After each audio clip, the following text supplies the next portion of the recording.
Kemudian orang-orang Wahabi protes. Loh Gus, niku lak berarti termasuk mukjizatnya Nabi Muhammad. Niku lak termasuk mukjizatnya Nabi Muhammad. Itu kan Nabi Muhammad masih ada. Berarti lah itu bukan merupakan doa yang boleh dibaca kapanpun. Wong itu doa yang merintah Nabi Muhammad, maka berarti nggak boleh dibaca sekarang. Itu kan berarti mukjizat Nabi Muhammad, dan mukjizat itu hanya sekali, nggak bisa diulang. Bismillahirrahmanirrahim. Alhamdulillahirabbil alamin. Allahumma shalli wa sallim ala sayyidina Muhammad wa ala ali sayyidina Muhammad. Amma ba'du, fala haula wala quwwata illa billahil aliyyil azim. Para pendengar radio FM dimanapun panjenengan berada, yang saya hormati, yang saya muliakan, sahabat Al-Faik dan juga sahabat Ahid yang saya cintai, alhamdulillahirabbil alamin. Di kesempatan pagi hari ini kita bisa kembali berjumpa via suara, insyaallah melanjutkan pembahasan kita di minggu yang kemarin, yaitu tentang sebuah solawat, yang solawat ini sudah diajarkan oleh para guru-guru kita, bahkan diamalkan oleh hampir seluruh ulama di seluruh dunia. Mayoritas ulama mengamalkan solawat ini. Tapi kemudian karena beberapa orang yang tidak paham, kemudian dianggap sholawat ini redaksinya atau teksnya adalah teks yang salah. Kemarin kita sampai pada lafaz Allahumma salli salatan kamilatan wa sallim salaman tamman ala sayyidina Muhammadin alladhi tanhallu bihil uqad wa tanfariju bihil kurab. Sekarang sampai ke lafaz yang ketiga, yaitu wa tuqda bihil hawaiju. Watuqda, dan dapat terkabul bihi, dengan berkat Nabi Muhammad sallallahu alaihi wasallam, al-hawaiju, hajat-hajat kita semuanya. Jadi dengan berkat Nabi Muhammad sallallahu alaihi wasallam, hajat-hajat kita itu bisa dikabulkan oleh Allah Subhanahu wa taala.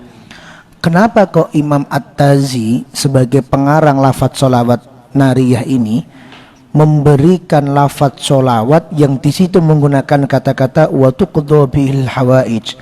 Oh, kalau kamu bersolawat kepada baginda Nabi Muhammad sallallahu alaihi wasallam, sesungguhnya dengan berkat Nabi Muhammad Allah mengabulkan dosa-dosa kalian. Allah mengabulkan hajat-hajat kalian.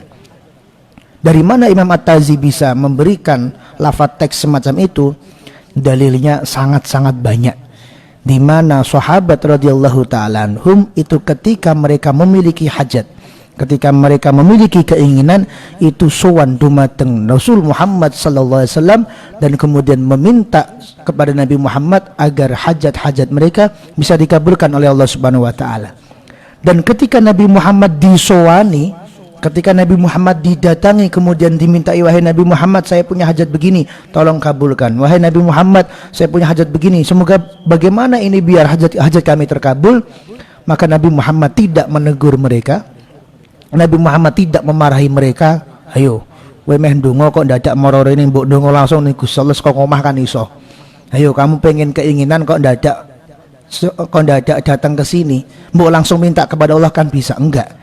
Tapi justru baginda Nabi Muhammad sallallahu alaihi wasallam memuji apa yang mereka lakukan, dan kemudian dengan berkat Nabi Muhammad sallallahu alaihi wasallam, entah itu didoakan oleh Nabi, entah itu dipegang oleh Nabi, entah itu apapun yang ada berhubungan dengan Nabi Muhammad, maka Allah Subhanahu wa taala memberikan ijabah kepada orang tersebut. Di antara yang pertama, suatu ketika ada seorang sahabat, an Haisamil Adi an Abi Gala usibat ainu Qatadah ibn Nu'man radhiyallahu anhu yauma Uhud. Suatu ketika ada salah seorang sahabat Nabi Muhammad sallallahu alaihi wasallam bernama Qatadah bin Nu'man.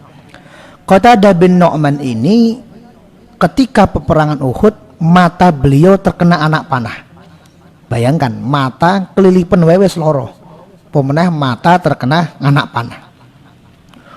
Wahiyya fi yadi, bahkan nyon pangapunten sampai matanya ini terlepas dari lubangnya. Bola matanya ini kemudian terlepas dari lubangnya, dari tempatnya. Saking kerasnya anak panah yang kena kepada matanya tersebut. Kemudian orang tersebut mendatangi fa'atan Nabi sallallahu alaihi wasallam. Kemudian orang tersebut mendatangi baginda Nabi Muhammad sallallahu alaihi wasallam. Faqala, kemudian berkata, ma hadza ya Qatadah, wahai Qatadah, sing mbok gawa iki apa? Qala, maka kemudian Qatadah mengatakan, hadza ma tara ya Rasulullah, ini seperti yang panjenengan lihat ya Rasulullah. Ini bukan mata mainan, ini mata serius, ini mata saya terlepas dari tempatnya. Qala in syi'ta sabarta walakal jannah wa in syi'ta radattuha wa da'autullaha laka falam tantakid minha syai'an. Kemudian Nabi Muhammad mengatakan, wahai Qatadah, kalau kamu sabar maka saya janjikan kamu surga. Kamu sabar, mata kamu tetap begitu, berarti tidak bisa melihat karena bola matanya terlepas dari lubangnya. Kalau kamu sabar, maka kamu mendapatkan surga dari Allah Subhanahu wa taala. Tapi kalau misalnya kamu memang ingin mata kamu menjadi sehat, radattuha, maka saya akan kembalikan mata kamu. Jadi baginda Nabi Muhammad mengatakan, maka saya akan menaruhnya mata kamu di tempatnya semula dan kamu akan bisa melihat lagi. Lihat, bagaimana baginda Nabi Muhammad SAW tidak mengatakan kepada Qatadah, kamu langsung minta kepada Allah, enggak. Tapi Nabi Muhammad mengizinkan sahabat Qatadah untuk bertawassul, untuk mengambil wasilah, untuk mengambil perantara kepada baginda Nabi SAW. Faqala, maka Qatadah kemudian mengatakan, wallahi ya Rasulullah, wahai Rasulullah, demi Allah, wahai Rasulullah, demi Allah, innal jannata la jazaa'un jazilun wa ata'un jazilun. Ya Rasulullah, sesungguhnya surga itu bagi saya pemberian yang amat luar biasa besar, pemberian yang amat luar biasa spesial. Walakinni rajulun mubtalan bi hubbin nisa.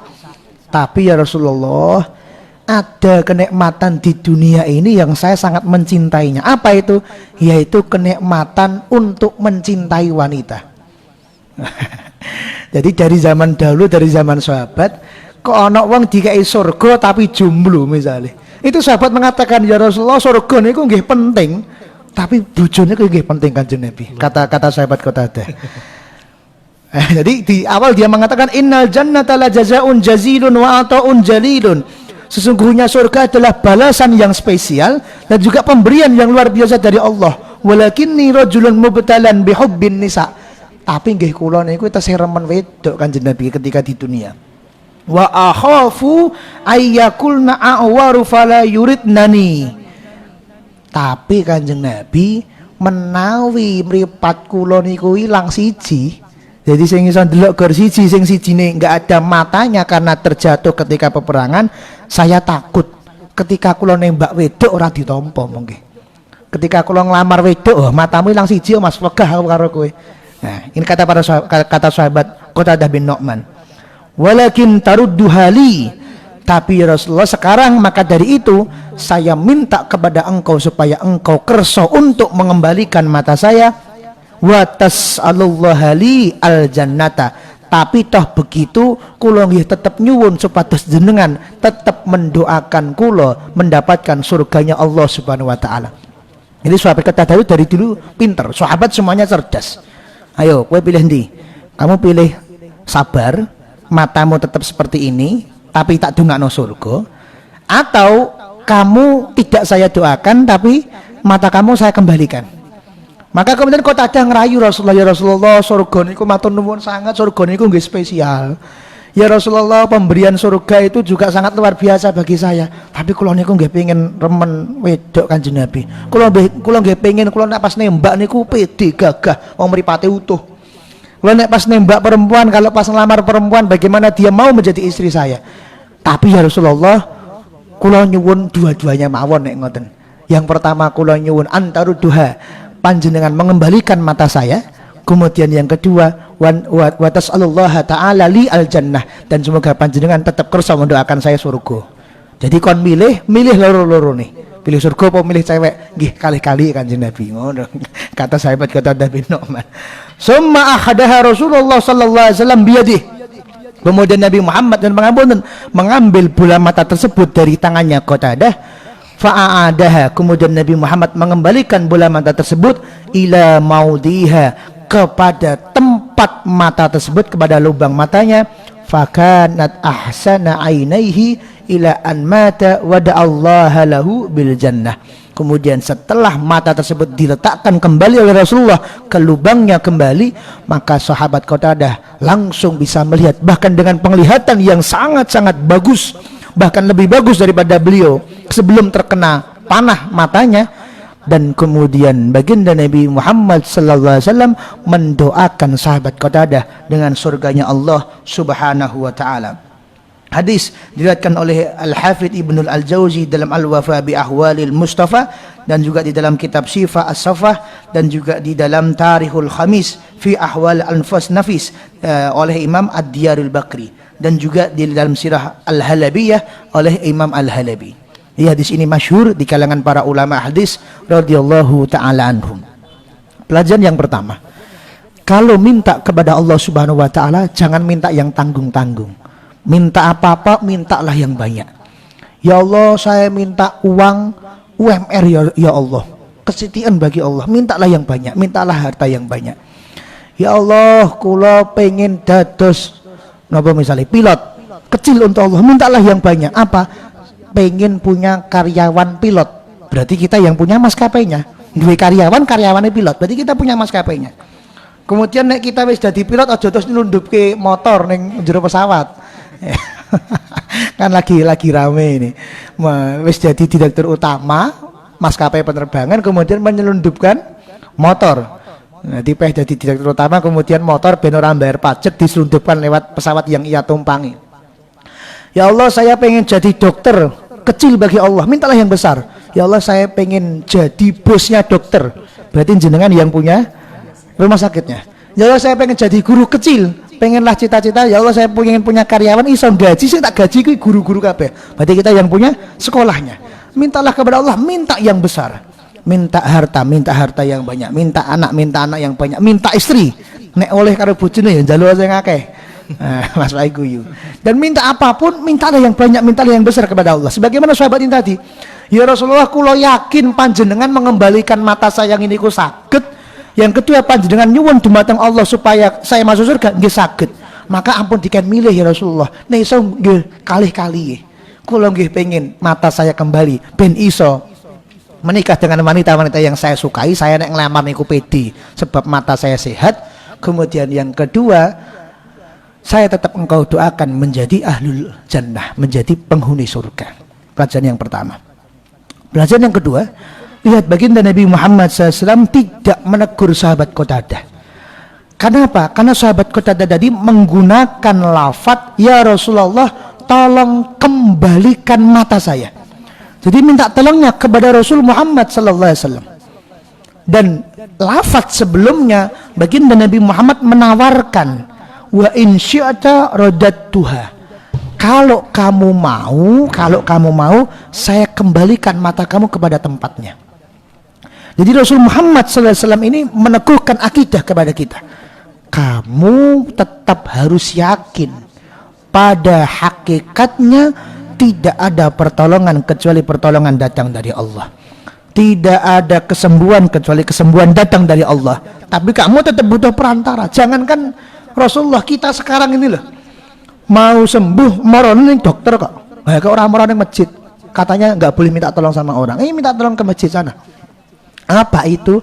Kita minta tolong kepada dokter dalam rangka usaha kita memperoleh kesembuhan. Tapi tetap sembuh atau tidak itu datangnya dari Allah Subhanahu wa taala. Kecerdasan, ilmu itu datangnya dari Allah, tapi ikhtiar kita adalah dengan menyekolahkan anak-anak kita kepada sekolah-sekolah, kepada pesantren-pesantren, kepada ustadz-ustadz ilmu agamanya. Dan begitu juga kita memohon kepada Nabi Muhammad SAW dalam langkah ikhtiar kita dan tafaulan niru apa yang dilakukan oleh para sahabat radhiyallahu ta'ala anhum. Ketika mereka punya hajat, maka mereka menyuwankan diri mereka, menyuwankan istri mereka, menyuwankan putra-putri mereka atau siapapun di antara mereka yang punya hajat kepada baginda Nabi SAW, kemudian mohon kepada Nabi Muhammad agar Nabi Muhammad kerso untuk membantu hajat-hajat mereka supaya segera dikabulkan oleh Allah Subhanahu wa taala. Dan ini sama sekali tidak ditegur, bahkan didukung oleh baginda Nabi sallallahu alaihi wasallam. Selanjutnya, ceritanya mirip, tapi kalau ini adalah orang yang sudah agak tua dan tunanetra, sering disebut dengan hadis dorir.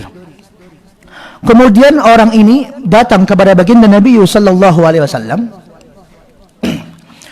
Hadis ini diriwayatkan oleh sahabat Utsman bin Hunayf oleh sahabat Utsman bin Hunayf. Utsman bin Hunayf mengatakan, suatu ketika ada seorang laki-laki buta tunanetra datang kepada baginda Nabi sallallahu alaihi wa ala alihi wasallam.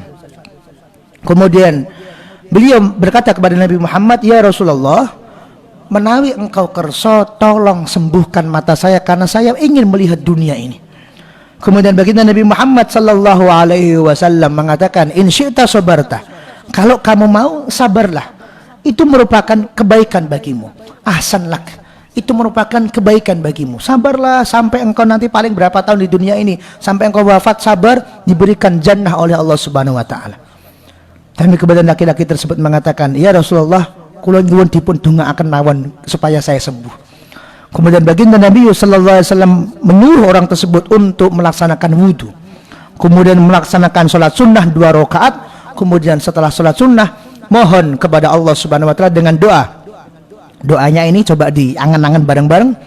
Allahumma inni as'aluka wa atawajjahu ilaika. Ya Allah, ini sesungguhnya saya as'aluka memohon kepadamu ya Allah.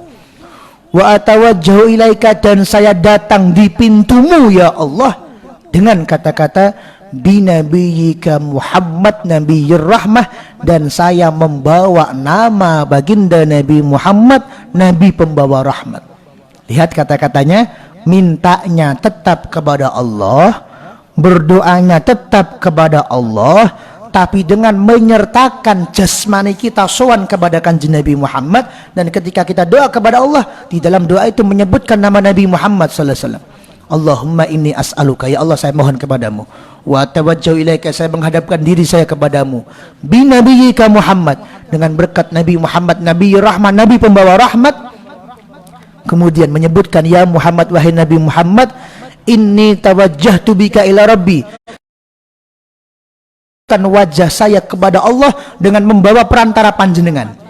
Inni tawajjahtu bika ila rabbi, saya menghadapkan wajah saya kepada Allah dengan membawa nama panjenengan. Fi hajati hadih, terhadap hajatku yang satu ini. Disebutkan apa hajatnya? Lituqdoli, kemudian supaya Allah Subhanahu wa taala mengabulkan hajat saya ini. Allahumma fasyafi'hu fiyya, ya Allah tolong engkau sembuhkan, tolong terimalah doa saya ini. Doanya kepada Allah, mintanya kepada Allah, tapi dengan menyewankan diri kepada Nabi Muhammad, kemudian membawa nama Nabi Muhammad di dalam doa kita, dan kemudian kita sebutkan, ya Allah, dengan berkat Nabi Muhammad, Nabi pembawa rahmat, tolong engkau kabulkan hajat saya ini, tolong engkau berikan kepada saya qabul hajat saya ini, dan ya Allah tolong engkau berikan ijabah kepada doa saya ini. Setelah membaca doa tawassul tersebut, maka laki-laki buta ini pulang ke rumah. Let beberapa menit, kata sahabat Utsman bin Hunayf, saya masih berbicara dengan Nabi Muhammad. Di dalam suatu perkumpulan, para sahabat masih ngobrol bersama dengan Nabi Muhammad. Kemudian datang tunanetra. Tunanetra tersebut kemudian curhat, ya Rasulullah bla bla bla bla bla bla bla bla. Kemudian dia wudu, kemudian dia sholat, kemudian dia baca doa. Setelah itu dia pulang. Saya masih ngobrol bersama dengan Nabi Muhammad. Orang ini kemudian datang kembali, sudah dalam keadaan matanya bisa melihat dan jernih sekali penglihatannya, seakan-akan dia tidak pernah buta sebelumnya, kata sahabat Utsman bin Hunayf. Berapa jam itu berarti? Kalau ngobrol biasa, misalnya setelah pengajian transit, maksimal berapa jam Mas Faik? Maksimal 1 jam. Ngobrol dan lain-lain maksimal 1 jam. Nah ini bayangannya, tidak ada 1 jam saya masih ngobrol dengan Nabi, ada orang datang curhat bla bla bla bla, wudu 2 menit, sholat 2 menit, doa Allahumma inni as'aluka wa atawajjahu ilaika binabiyyika Muhammad nabiyyir rahmah, ya Muhammad inni atawajjahu bika ila rabbi fi hajati hadi lituqdoli Allahumma fasyafi'hu fiyya. 1 menit, 2 menit wudu, 2 menit sholat, 1 menit dungo, 5 menit. Habis 5 menit kemudian pulang. Saya belum kemana-mana, saya masih ngobrol dengan Nabi. Orang ini datang lagi dan sudah sembuh matanya. Gak ada 1 jam, mata yang awal mulanya tunanetra berkat Nabi Muhammad SAW disembuhkan oleh Allah Ta'ala. Iki nek cara buka praktek ngono akeh sing antri ya. Ayo, matanya sembuh tanpa antri. Dengan berkat apa? Dengan berkat menyebut nama Nabi Muhammad sallallahu alaihi wasallam. Kemudian orang-orang Wahabi protes. Loh Gus, niku lak berarti termasuk mukjizatnya Nabi Muhammad. Niku lak termasuk mukjizatnya Nabi Muhammad. Itu kan Nabi Muhammad masih ada. Berarti lah itu bukan merupakan doa yang boleh dibaca kapanpun. Wong itu doa yang merintah Nabi Muhammad, maka berarti nggak boleh dibaca sekarang. Itu kan berarti mukjizat Nabi Muhammad, dan mukjizat itu hanya sekali, nggak bisa diulang. Maka dijawab oleh ulama-ulama ahli sunnah wal jamaah, yang pertama, berarti kalau begitu kamu secara tidak langsung kamu mengakui bahwa dulu sahabat kalau mereka mau meminta pertolongan kepada Allah tidak langsung kepada Allah, tapi dengan menggunakan perantara wasilah kepada baginda Nabi SAW. Ini kamu akui. Dan juga Nabi Muhammad SAW tidak melarang, tidak menegur, dan juga tidak memarahi sahabat tersebut. Ayo nek ndonga langsung kepada Allah, aja moro ning aku syirik. Enggak. Nabi Muhammad justru mengizinkan dan justru mengarahkan, kamu kalau doa wudu dulu, tawassullah dengan wudu, berwasilahlah, berperantarlah dengan amal soleh. Habis wudu sholat. Maka termasuk hadis dorir ini salah satu dalil disyariatkannya sholat sunnah hajat. Kamu kalau punya hajat wudu sholat sunnah, punya hajat wudu sholat sunnah. Kenapa? Karena Allah Subhanahu wa ta'ala mengatakan fasta'inu bisabri wassalah. Al-Quran ini fasta'inu, minta tolonglah kepada Allah bisabri wassalah, dengan jalur sabar. Sabar dimaknai oleh para ulama dengan makna puasa, wassalah, dan dengan sholat. Artinya kalau kamu punya hajat, puasalah dan sholatlah, puasalah dan sholatlah. Maka orang Jawa punya istilah namanya tirakat. Apa itu tirakat? Meninggalkan hal-hal yang tidak disuka oleh Allah, meninggalkan hal-hal yang remeh-remeh, kemudian diganti dengan ibadah, diganti dengan riyadhah, diganti dengan ibadah kepada Allah dengan tujuan supaya Allah mengabulkan hajat kita, bla bla bla bla bla, dan lain seterusnya. Kemudian jawaban yang kedua adalah sahabat Utsman bin Hunayf yang meriwayatkan hadis ini kemudian hidup ketika Nabi Muhammad SAW wafat digantikan oleh Abu Bakar. Sahabat Utsman bin Hunayf ini masih hidup. Sahabat Abu Bakar wafat digantikan oleh sahabat Umar, Utsman bin Hunayf masih hidup. Umar bin Khattab wafat digantikan oleh Utsman bin Affan, Utsman bin Hunayf masih hidup. Di zaman Khalifah Utsman bin Affan ada seseorang yang seseorang ini sowan kepada dalamnya, kepada rumahnya Sayyidina Utsman bin Affan. Padahal Sayyidina Utsman bin Affan ketika itu sudah jadi khalifah. Khalifah itu kalau zaman sekarang ya presiden. Jadi gampangannya ada orang Indonesia, Mas Faik, pengen ketemu Pak Jokowi. Wah, anakku iki akikoh. Aku pengen pas acara akikoh iki sing teko sak RT tapi Pak Jokowi rawuh. Misalnya ngono, sing teko sak RT tapi pengen Pak Jokowi rawuh. Akhirnya Mas Faik datang langsung ke Istana Negara, ke Istana Merdeka. Langsung datang ke Istana Bogor, langsung ke rumahnya presiden. Kira-kira dibuka ya ora Mas Faik? Tekone karo satpam, meh ngopo Mas? Anu kula nggih acara. Oh, acaranya yang datang 100.000. Mboten sak RT tok wong 100 sing teko. Tapi minta Pak Jokowi pengen hadir. Nah, ini ada seorang pemuda datang ke rumahnya khalifah, datang ke rumah bin Affan. Kemudian ketika itu dodok-dodok manggil Sayyidina Utsman. Sayyidina Affan ketika itu entah sibuk atau entah tidak mendengar, beliau tidak keluar. Sampai berlangsung beberapa hari. Mondar-mandir enggak ketemu. Hari berikutnya mondar-mandir enggak ketemu. Hari berikutnya mondar-mandir enggak ketemu. Maka kemudian Utsman bin Hunayf melihat orang ini. Loh Mas, badhe perlu napa kali Utsman bin Affan? Anu, kula badhe perlu bla bla bla bla bla bla bla bla. Oh, menawi ngoten, kula ndek mben nate menangi, kula ndek mben nate napa mengalami sebuah kejadian. Ada seorang sahabat sing matanya sakit, matanya tunanetra, tidak bisa melihat, buta. Kemudian beliau nyuwun kepada Nabi Muhammad untuk mengabulkan hajatnya melalui baginda Nabi Muhammad supaya Allah mengabulkan hajatnya. Kemudian sama Nabi disuruh untuk wudu, disuruh untuk sholat, disuruh untuk baca doa ini. Doa ini apa sahabat ini? Bla bla bla bla. Praktekan sekarang, praktekan. Kemudian pemuda ini kemudian wudu, kemudian beliau sholat, dan kemudian beliau berdoa, Allahumma inni atawassalu ilaika binabi wa atawajjahu bika binabiyyika Muhammad nabiyyir rahmah, ya Muhammad nabiyyir rahmah, inni atawajjahu bika ila rabbi an tuqdali hajati hadih. Disebutkan hajatnya. Aku wis mondar mandir yang ngomong Utsman bin Affan, bolak-balik ora ditemoni, maka aku nyuwun dengan berkat Nabi Muhammad semoga Utsman bin Affan sing dadi presiden kersa marane omahku. Loh, jadi nantang dongane.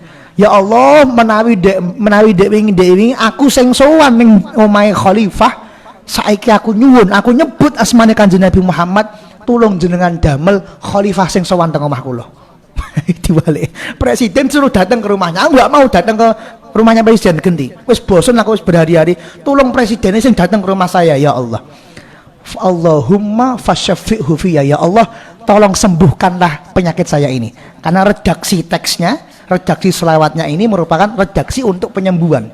Tapi oleh sahabat Utsman bin Hunayf disuruh, oh ini menurut saya bukan untuk penyembuhan saja, kamu punya hajat apapun pakai doa ini bisa.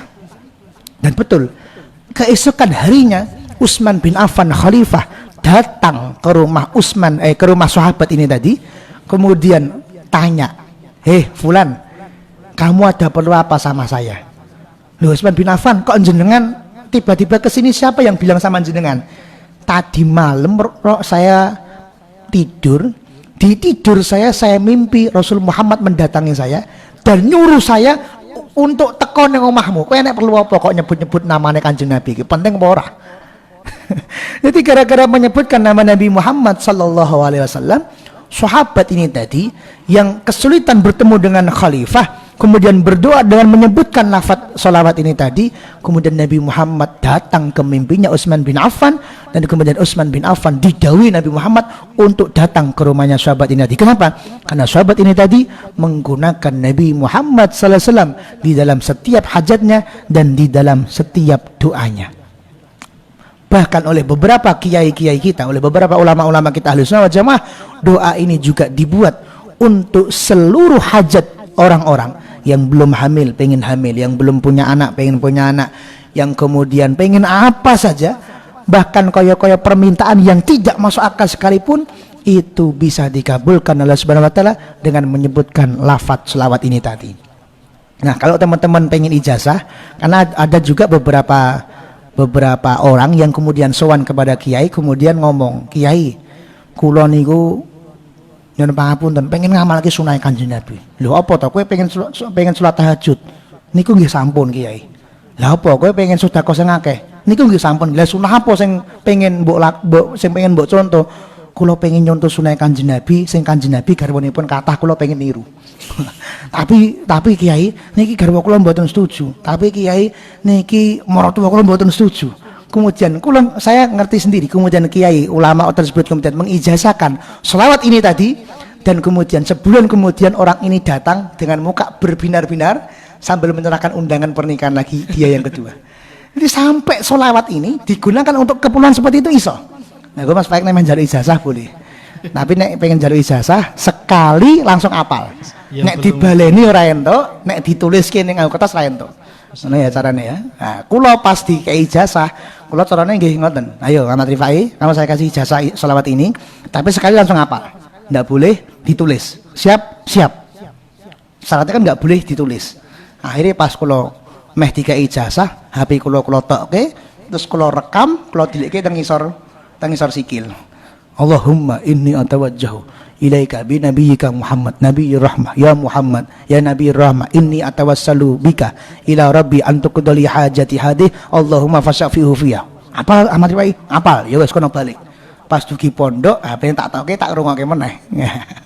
Jadi saiki ditulis ora entuk tapi nek direkam kan entuk berarti ngono ya.